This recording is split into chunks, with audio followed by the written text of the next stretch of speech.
877-9161. Without further delay, allow me to introduce our guests this evening and turn the time over to Karen Marriott and Jane Patten. Karen has served as a Peace House board member for 3 years, our Thrive campaign chair, and most recently has been leading out on our 25th anniversary committee. She has been dedicating her time and talents to learning about, reconnecting with, and sharing the Peace House history.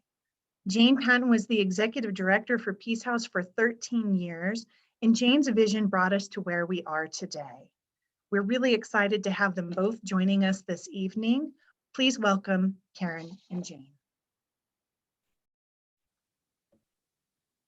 Hi, Jane. Hello. How are you, Karen? Good. Thank you, Kendra. So thanks so much for taking the time. And I've spent so much time with you this year, Jane, because we've been working on the history together and I could not have written the history without you. So let me first start with a huge thank you. Well, you are welcome, but I have to say you dug so deep into it. You learned a lot of things I never knew. Oh, Very interesting. Good job. It's been really fun. So I just want to dive right in. You started Peace House in 2004, and I believe you said, what were you, the office manager when you first came on? And then within 4 months, you became interim executive director and then became executive director.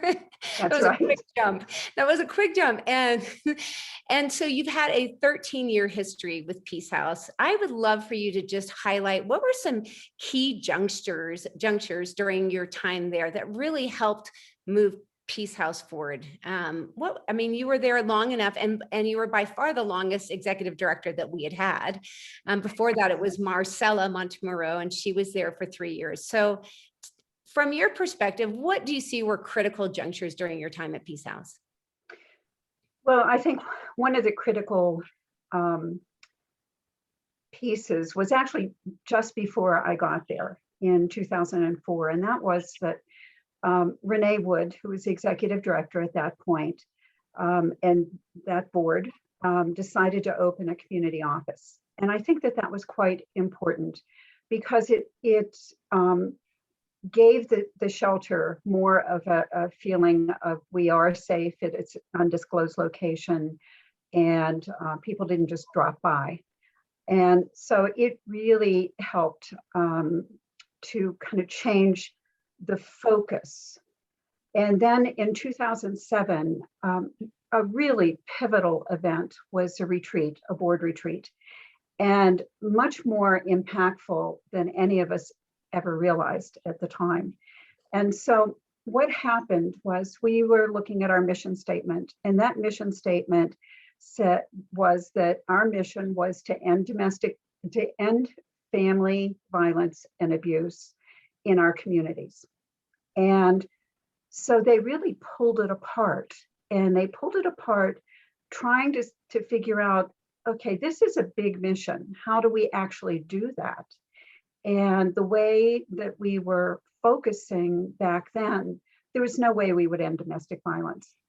And so they realized that we couldn't be just focused on an emergency shelter, because what it does is it puts us into dealing with the crisis. It's always the crisis.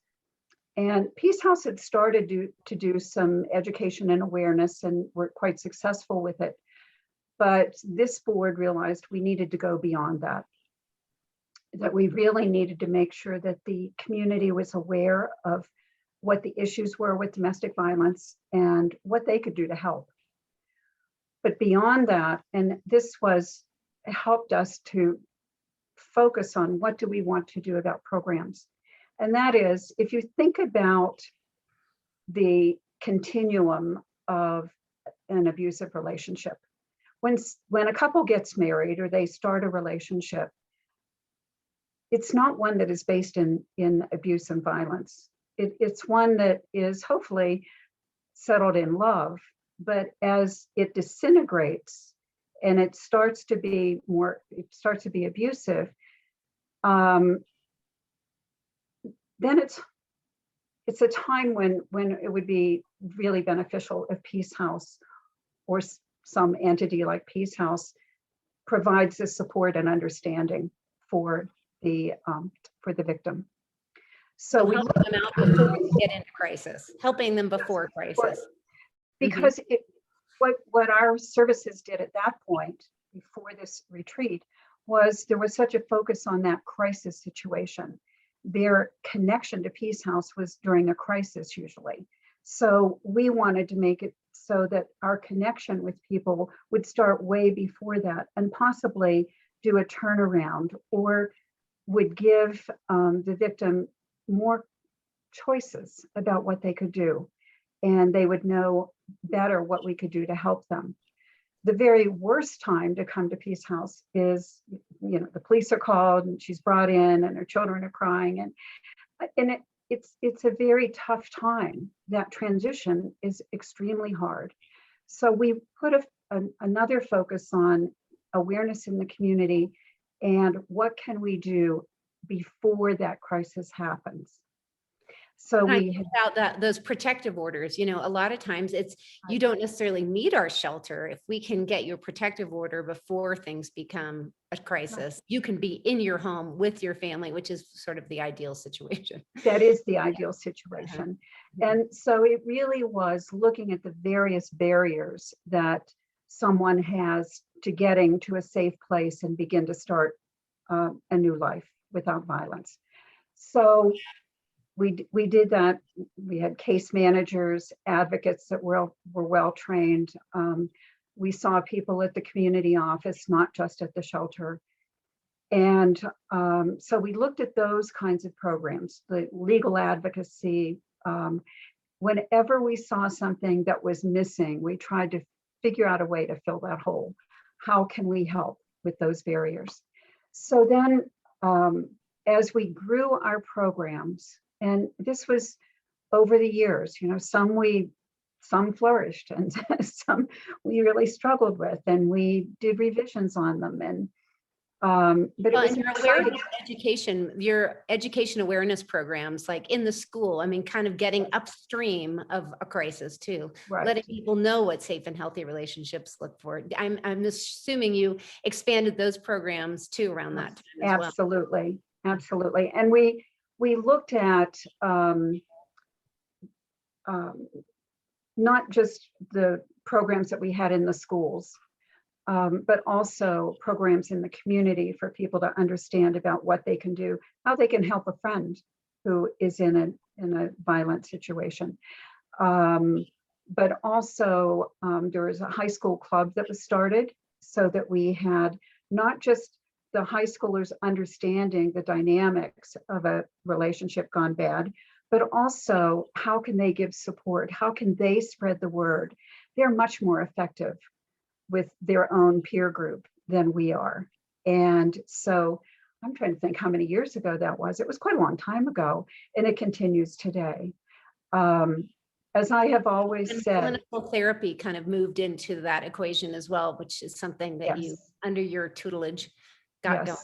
And we started with offering counseling and therapy for adults, and then included providing it for children. That was a very big, important juncture where we expanded it. It was licensed. It was a licensed program. We were able to hire new therapists. We were able to find the funding. That was always part of the problem of increasing our programs, is finding the funding for it. And we found people and organizations and grantors that were very interested in this aspect of it. So as we increased with Chelsea Robinson's guidance and leadership, we were able to increase that. So when you look at the kind of three prongs of helping people that really stand out is advocacy, and we had that all along from the shelter and then into the community office, and case management to help them find what their resources are and to really look and see what they need and talk it through. And then therapy to look at what is going on inside, how can they feel better about themselves. Again, learning more about why they're in their position and what they can do. So those three working together just really made a difference. And then I want to circle to Colleen Fordyce. Do you want to talk about that? That seemed Yes. like an important juncture that I learned about from you. And then speaking with Colleen about when did that in 2012? Yes, And that change happened. Colleen worked for Peace House for quite a long time. Before I was there, she worked there, and then she took some time off, came back. She became shelter director, a volunteer coordinator. She was a woman of many talents, and so she was very involved in the statewide coalition, and they supported her in going to a world conference about domestic violence. And the whole thrust of that conference that year was about trauma-informed care. Trauma-informed care is acknowledging a survivor's trauma and what they have gone through, and to help them in the very best way they can by listening to what they have to say.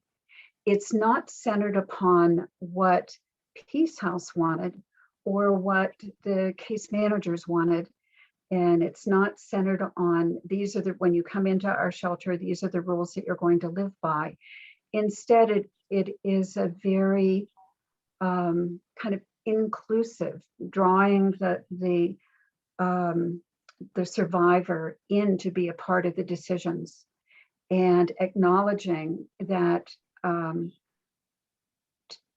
that they need help and that we are there to give them the help that they want and need, that they have a choice. It's a real strong movement worldwide, and thank goodness, because instead of it being centered upon something other than what that survivor wants, it's really, Well, even meeting those basic needs, food and health and shelter, and identifying what are their needs, and then Yes. helping connect them to resources. It seems Right. like that was a very critical. Another thing that seemed that you were you were a huge part of, and that came out of that 2007 strategic planning board retreat, was that the shelter was too small to really meet all the needs. Do you want to tell me about that? Because, even when I came on in 2017 to run that Thrive campaign, I don't think I realized how many years back that vision had started, and this commitment to growing the programs and growing the space. Do you want to tell me a little bit about how did that even start? I know there was a phone call and other things. So tell me a little bit about that, because that was. Let me start with the retreat, because there was a discussion there about, if we are going to end domestic violence, there has to be something beyond shelter. Having shelter for 30 days or 60 days doesn't heal you all up and you're ready to go out and change your life. And so we had this big vision, but it needed to be in the future. What we wanted to do was to expand the programs and be able to look at when it's time to grasp onto it and make it happen. So in 2011, I think it was, I got a call from Charles Worsham from Tanger Outlets, and he was in the development of new properties.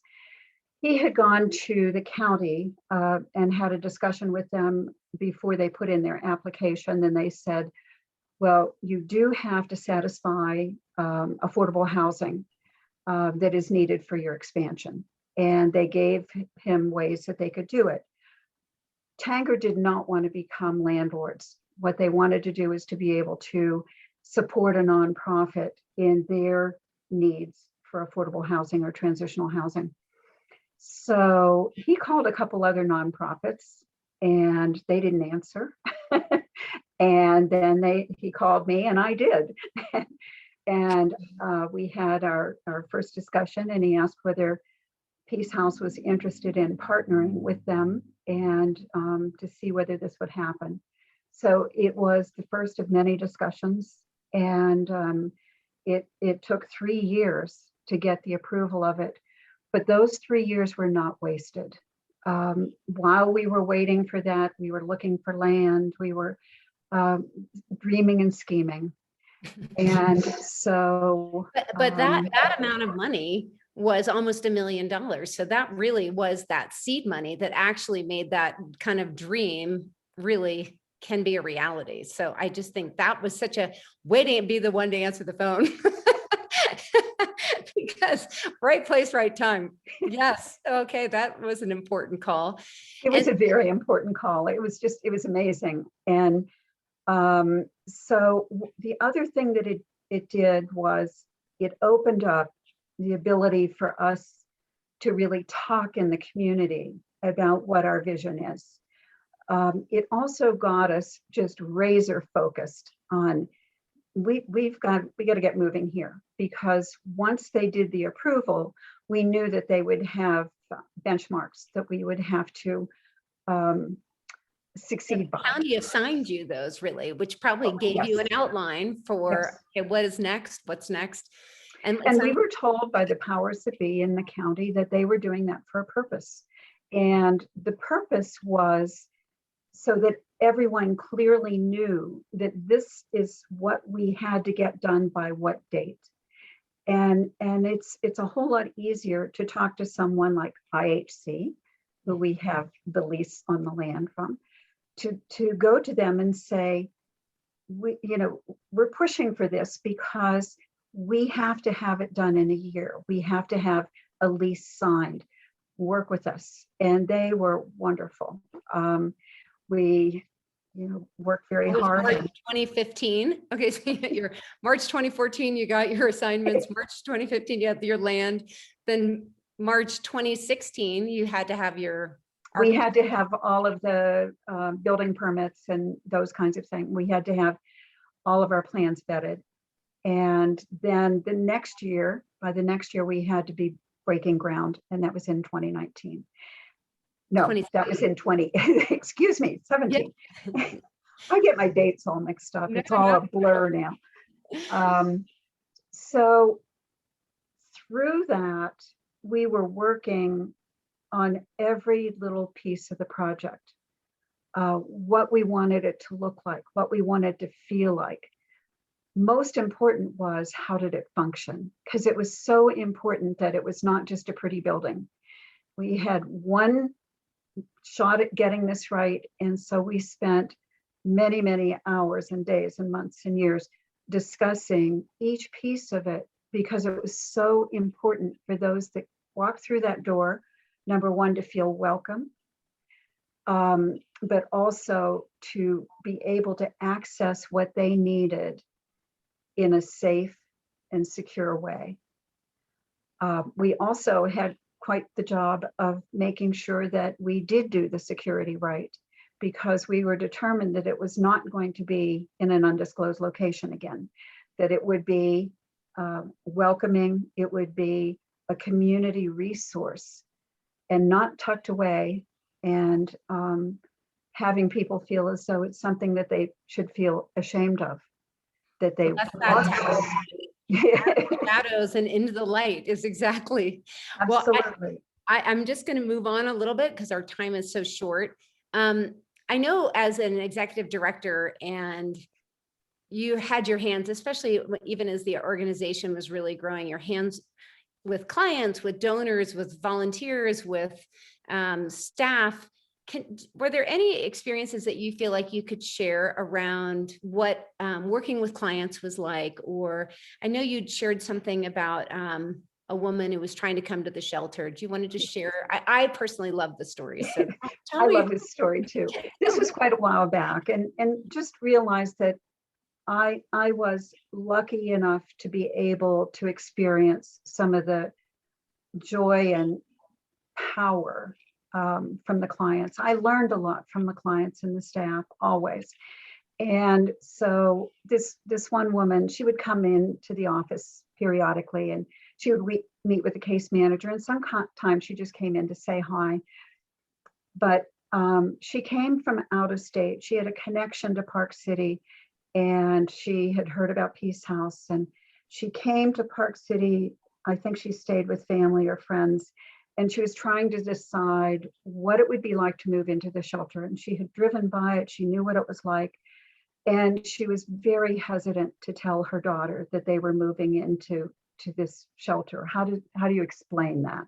Mhm. By the way, her daughter was a little joy. She would just come in and smile at everybody. Everybody knew her. Mhm. And so the day had come, and she drove up and she parked in front of the shelter.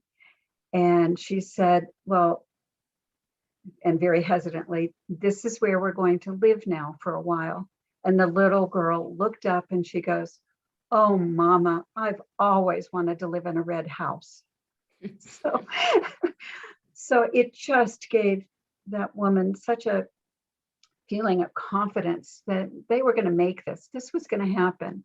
That her daughter's enthusiasm spread to her also. And she was quite a survivor. She got a good job, was promoted very quickly, and was even promoted to another place out of town, and kept in touch for a while. And then she went on her way, as she should. I think about, as I've been doing the research, the Peace House really started with Natalie Noble's murder.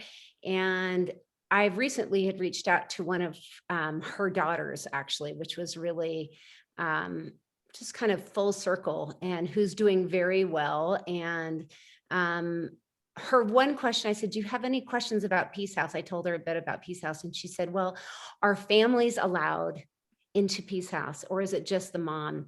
And back in the day, before Peace House came, there was the YWCA, and they, unless the child had been seriously abused, they couldn't come into shelter. And she was so relieved to know that Peace House took children and took families, because how traumatizing that would be to leave your children behind while you're trying to do what's best for them ultimately as well. And so to have that child buy in and be okay with it, I'm just super grateful. Can you also share any experiences working with staff and with volunteers? And, I know fundraising was a huge part of the organization as you were growing these programs. What was it like, that collaboration between donors and staff and volunteers? And can you tell me a little bit about what your experience was when you were? Well, much of the fundraising, naturally, we had grants and those kinds of funders, but a lot of it was fundraising. From the luxury home tour to small individual events that were fundraisers for Peace House. And one of the things that was really fun to watch was to watch the volunteers really get into it and buy into it. I remember going to the prep parties for Bling Fling. And I would go and explain to them why this was so important to Peace House. And they'd be sitting there sorting out the jewelry and putting the price tags on it. And accessory sales. But it was so important for them to know that this isn't just a fun event. And they were working hard. They put hours and hours into it. But to see them just soak in that kind of information and to know that this was truly beneficial for our community and for the people that we served.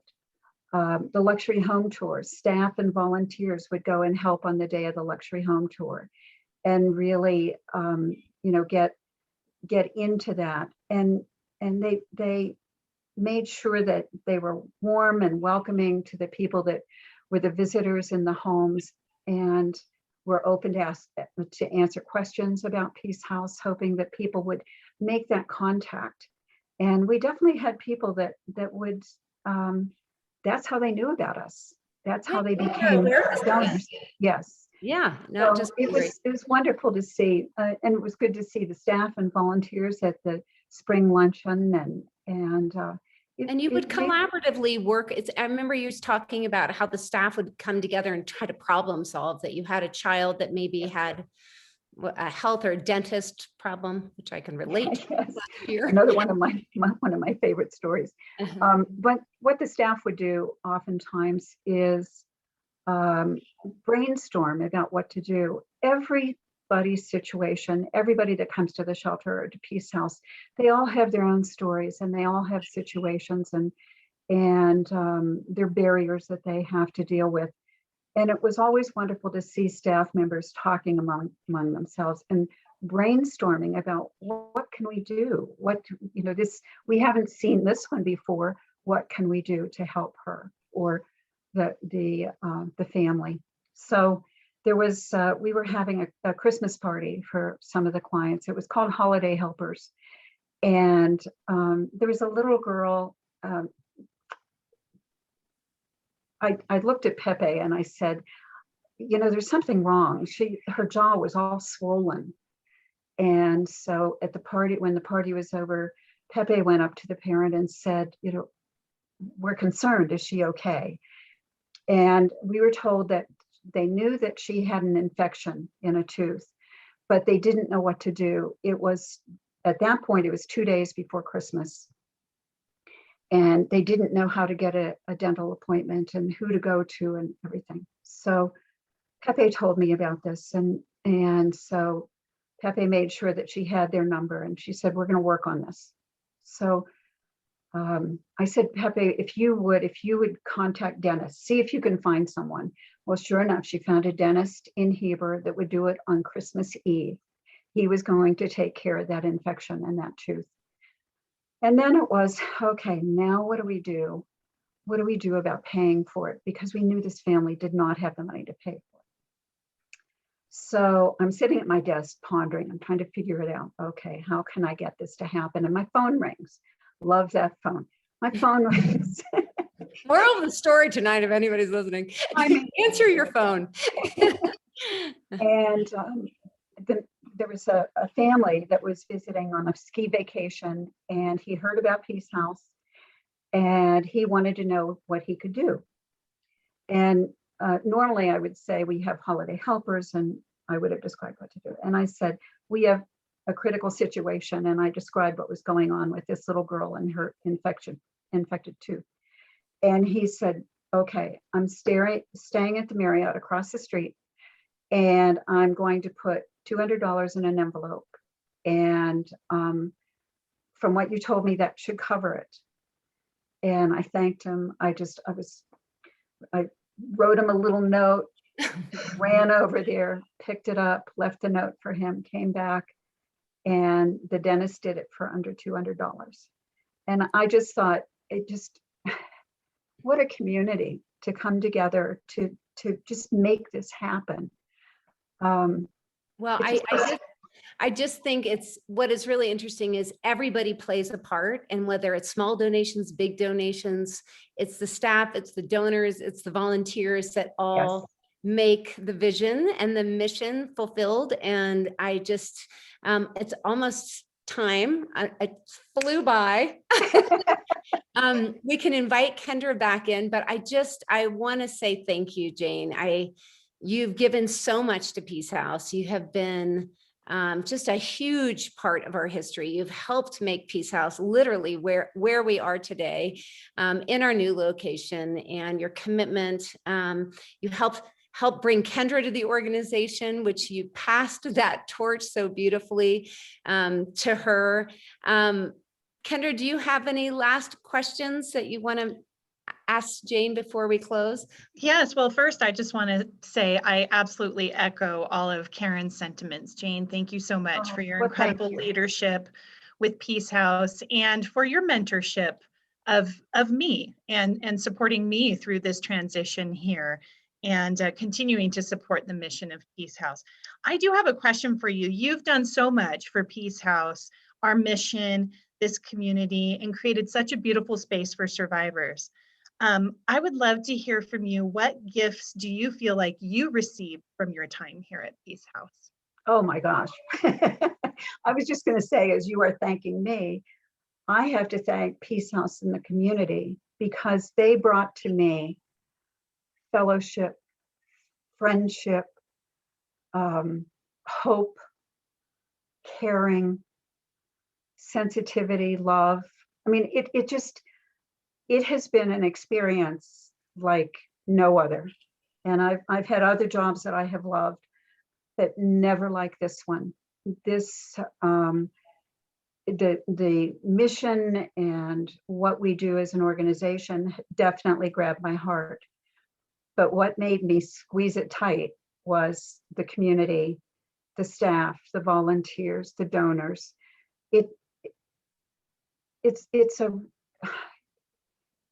It has been an experience that is far beyond what I ever expected when I took the job. And I just want to thank everyone. It's made me grow. It's taught me a lot. As I said, I learned a lot from staff and from survivors. All you have to do is listen and listen well, and there's a lot of wisdom there. And so there were times when I would be befuddled about what on earth were we going to do to get or what direction would we have. And what would happen would be I'd go back and I'd hear someone's voice in my head, and there was the answer. So thank you. And I wish you all peace. Thank you, Jane. You know, we will be celebrating, and you know this, but for those that are listening for our 25th anniversary, we are having on September 18th, a 25th anniversary celebration, and just honoring the people of our past, recognizing some of those pillars of Peace House, who the shoulders of which the organization has been built on. And anyhow, we want to invite the community, and of course, Jane, we expect you to be there. And, I will be there.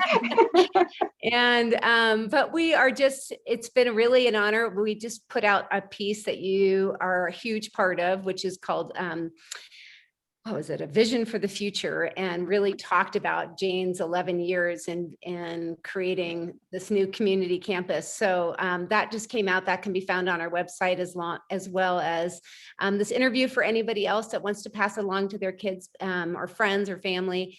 And Jane, I just want to say thank you so much. Kendra, thank you so much for having us. Thank you you. all. Thanks to both you, Karen, for all your incredible work this year on our history pieces. And Jane, thank you so much for your incredible contributions in leadership. I just want to remind the attendees tonight that if you or someone you know is in an unsafe relationship or is experiencing abuse, that Peace House is here 24/7. Our helpline is available at 1-800-647-9161. And as Karen said, there's a lot of information on our website, whether you're looking for support or services, or you want to catch up on those 25th anniversary pieces. I really encourage you to take a look at that page. There's incredible history there, and a couple of other Portraits of Peace House interviews that I think you would find really inspiring, as well as Jane's interview will be on the website shortly.